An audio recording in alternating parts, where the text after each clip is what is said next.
Welcome to the Institute of Self-Worth, a curriculum for life designed to teach principles of self-worth. Let's join Pastor Vic Porter as he shares on your destiny in 2 words.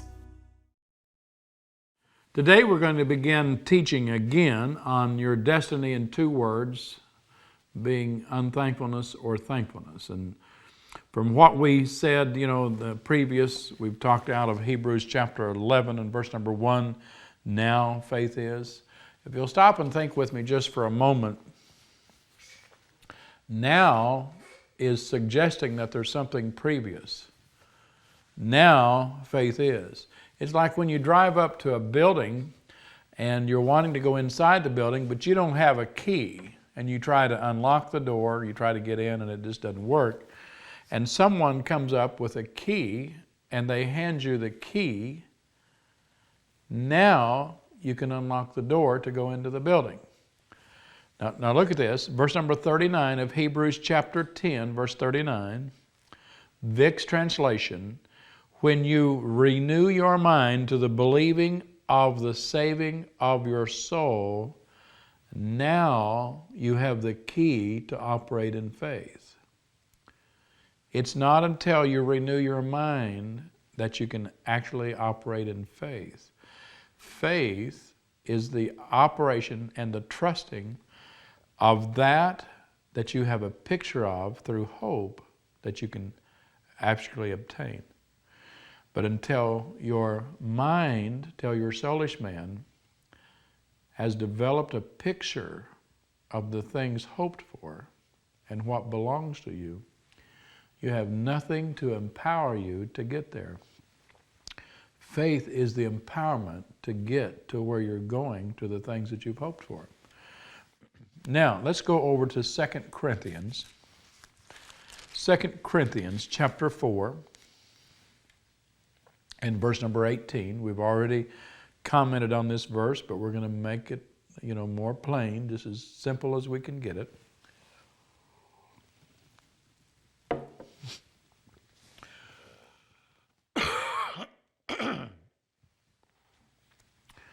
In 2 Corinthians chapter 4, verse 18, Paul writes, while we look not at the things which are seen, but at the things which are not seen. For the things which are seen are temporal, or the word temporal means they are subject to change. But the things which are not seen are eternal, or they will not change. There are certain things that never changes, and then there are certain things that change. Everything has kind of like a wind to it. It'll blow in or blow out. The problem is that in the blowing in of those things, if you allow for just a few moments while the storm's there to gravitate towards, I don't think we can do it, then your dreams will be crushed and aborted. But this too shall pass. If you just allow time to enter in, storms will continue to go right on through. Recently we had tornadoes in Missouri and Arkansas and maybe in the places where you live, there was tornadoes. I remember watching a newscast where they interviewed somebody who had lost their home, and this gentleman said, within 12 seconds, everything that we had built up over years of building and saving, in 12 seconds it was all gone. Storms only last for a little bit of time. They have a lot of damage to them. Now think of this in the natural. In 12 seconds, everything that this gentleman had accumulated was completely gone. In just 12 seconds.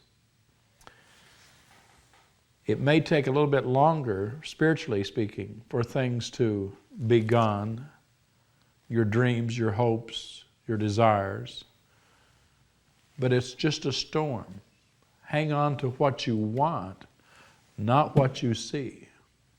if you hang on to the storms that are coming your way, it'll stop you from going to where you want to go. Don't do that. If you want to go a place, you want to go to a place, there's always going to be problems facing you to keep you from going there. And if you continue to look at those things instead of looking where you want to go, the circumstances will keep you where you're at, and you'll never go beyond the circumstances. Paul says in 2 Corinthians 4:18, not to look at things that we see, but to look at the things that we can't see. How do we do this? You must look at the picture on the inside of you in order for the things you see on the outside to change or to be temporal or temporary. The picture you see on the inside of you must always be greater. Please understand, the picture that you see will come to become your destiny. The picture that you see will become your destiny. 2 Corinthians chapter 10 and verse number 7. Do you look on things after the outward appearance? We need to answer this question.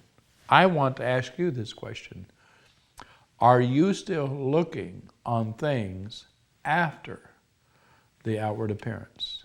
Are you still looking at the things that are out here, external things, that are trying to suppress internal things? If you are counting them as greater than that's on the inside of you, then the external issues of life will suppress. It's like putting a lid over something so that it can't grow, it can't be developed. And that's what those external things will literally do. If they can, they will sneak into your life and captivate your mind to the place that you don't think you can do it. Paul says, do you still look at things after the outward appearance? We must ask ourselves this question. We must realize that our destiny is directly tied to what we see. Listen, your destiny has a direct link to that you see with your eyes closed. That will become your destiny. Please remember, if you can't see it, you can't go there. If you can't see it, you can't go there. Now we're going to talk about your thoughts, imaginations, and strongholds. And I want you to turn to 2 Corinthians chapter 10. Probably already there. But let's look at verses number 4 and 5. 2 Corinthians chapter 10, verse 4 and 5. He says, for the weapons of our warfare are not carnal, but they're mighty through God to the pulling down of strongholds. I want you to underline the word strongholds. Verse number 5, casting down imaginations. Underline the word imaginations. And every high thing that exalted itself against the knowledge of God, and bringing into captivity every thought, underline the word thought, to the obedience of Christ. There's 3 words that we want to talk about here for a few moments. I want you to write down the word thought, imaginations, and strongholds. Thought, imaginations, and strongholds. The very idea that of God wanting you to do something came to you as a thought. And when you captured that thought, you began to develop that, and it began to reproduce after its kind. We need to understand that thoughts are seeds. There's lots of seeds out there. There's seeds of destruction, and there's seeds of progression. There's seeds of positive seeds, and there's negative seeds. There's seeds of godliness, and there's seeds of ungodliness. There's seeds of hate, there's seeds of love. There's seeds of prejudice, there's seeds of not being prejudiced. All of those seeds are out there. They come through the airways, through the TV, through the radio, through the newspaper, through conversation, through voice. Every time that you open your mouth, every time that I open my mouth, we're releasing seeds of some sort. And those seeds are affecting our thought process. And so seeds are thoughts. One author has suggested that we have as many as 10,000 thoughts in one day that go through our mind. Let's suppose that he's right. However, even as believers, not all of those 10,000 thoughts are godly. Thoughts are simply seeds looking for soil. In order to reproduce after their kind, your thoughts must have soil. The key is to let all of the ungodly thoughts go through the mind and then capture the godly thoughts. If you and I don't allow the ungodly thoughts to go through our mind, then those thoughts will stop and take root in the soil of our heart. And they move from a thought to an imagination. They move from the film of a camera into the darkroom. Listen to me carefully. As long as the film doesn't have a picture with it yet, it'll never stay there. But once you take the film out of the camera and you put the film into the darkroom, it begins to take substance. It begins to tell a whole nother story. It begins to reveal things that was captured through a thought process, through a clicking of a camera lens, and it begins to be developed in the darkroom. And that's the same thing with our imaginations. The imagination area of our life is where things are developed and begin to reproduce. Now let's look at the term imaginations. Our imagination is the picture part of our soul. It's where we see the thoughts that are going through our mind. Every thought that has a picture attached to it slows down while going through our mind. If it doesn't have a picture attached, it will continue to travel on through our mind. Our negative thoughts are not our enemy. People that don't know this will continually fight with their thoughts. Now listen carefully. Every time that you and I fight with our thoughts, we always lose. You never win fighting with your thoughts. Every thought, godly or ungodly, that has a picture attached to it slows down when going through the mind or the dark room of our mind, giving us an opportunity to capture and to develop it.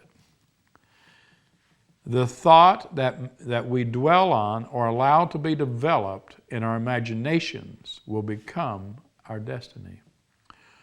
Remember, once again, you will never go where you can't see yourself going.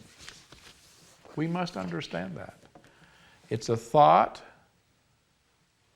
that has a picture attached to it that causes it to slow down into the dark room of our minds or the imagination part of our minds, and that begins to be developed inside of us. Now, we're going to look at the word strongholds. Those thoughts that are developed through imaginations become a stronghold. Now, we need to understand this. This word stronghold has a twofold meaning. Stronghold can be a prison or a fortress. A prison or a fortress. If the thought is an ungodly thought, and it's developed in the imagination part of our soul, then it develops a prison, and we begin to be locked up in the soulish part of our heart. However, if the thought that has a picture attached to it is a godly thought and goes to the imaginations or the dark room of our soul to be developed, it too will create a stronghold, but that stronghold is a fortress. The fortress is designed to protect us. A prison is designed to protect others from us. All of those things are developed into the soulish realm of our heart, based on the thought that we've had. Is it a godly thought or a negative thought? Have we developed it? Once it's developed, then listen to me, folks. Whether you want it or not, it will become a stronghold, either a prison or a fortress in the soul of your being. Thank you for joining Pastor Vic Porter today. For more information on the Institute of Self-Worth, please visit our website at www.instituteofselfworth.com. May God's richest blessings be yours.